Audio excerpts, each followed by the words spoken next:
Assalamualaikum warahmatullahi wabarakatuh. Perkenalkan, saya Aska Arlisya Bila, mahasiswi Ilmu Komunikasi Universitas Muhammadiyah Yogyakarta, peserta mata kuliah Metode Penelitian Kualitatif tahun 2024.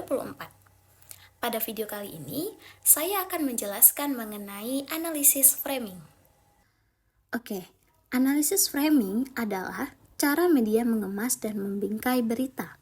Proses ini melibatkan pemilihan peristiwa tertentu untuk diberitakan dan penekanan aspek tertentu dari peristiwa tersebut melalui penggunaan kata-kata, penekanan kalimat, gambar, atau kerangka tertentu.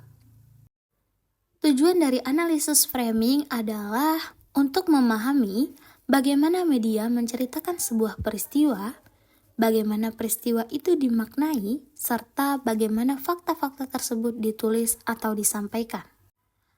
Analisis framing juga berguna untuk melihat siapa yang mengendalikan siapa dalam struktur kekuasaan, pihak mana yang diuntungkan atau dirugikan, tindakan politik mana yang dianggap sah atau tidak sah, dan kebijakan mana yang harus didukung atau tidak didukung.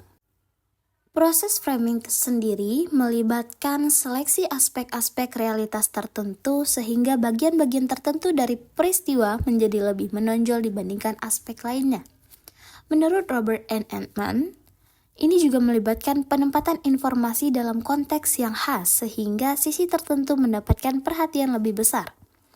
Cara bercerita atau kumpulan ide-ide yang terorganisir ini menghadirkan konstruksi makna dari peristiwa-peristiwa terkait dengan suatu wacana. Menurut William Agamson, cara bercerita ini terbentuk dalam suatu kemasan tertentu. Sehingga dampak framing dari berita itu sangat mempengaruhi cara masyarakat memahami suatu kejadian atau kebijakan. Dengan fokus yang berbeda, media dapat membentuk opini publik dan persepsi terhadap suatu peristiwa atau kebijakan yang sedang dibahas.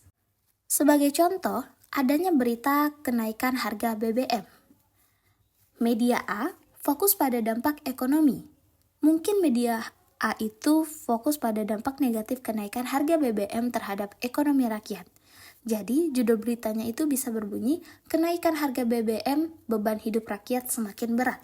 Isi beritanya juga mungkin menampilkan wawancara dengan masyarakat yang kesulitan, gambar-gambar orang antri di SPBU, dan statistik peningkatan biaya hidup. Fokusnya adalah pada penderitaan dan kesulitan yang dialami masyarakat akibat kenaikan harga BBM.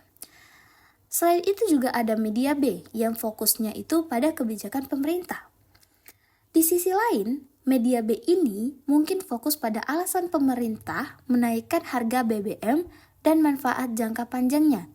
Judulnya bisa menjadi pemerintah naikkan harga BBM untuk stabilitas ekonomi jangka panjang.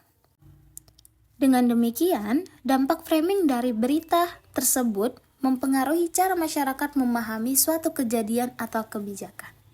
Sekian penjelasan dari saya, semoga apa yang saya sampaikan bermanfaat bagi kita semua. Kurang dan lebih saya mohon maaf. Wassalamualaikum warahmatullahi wabarakatuh.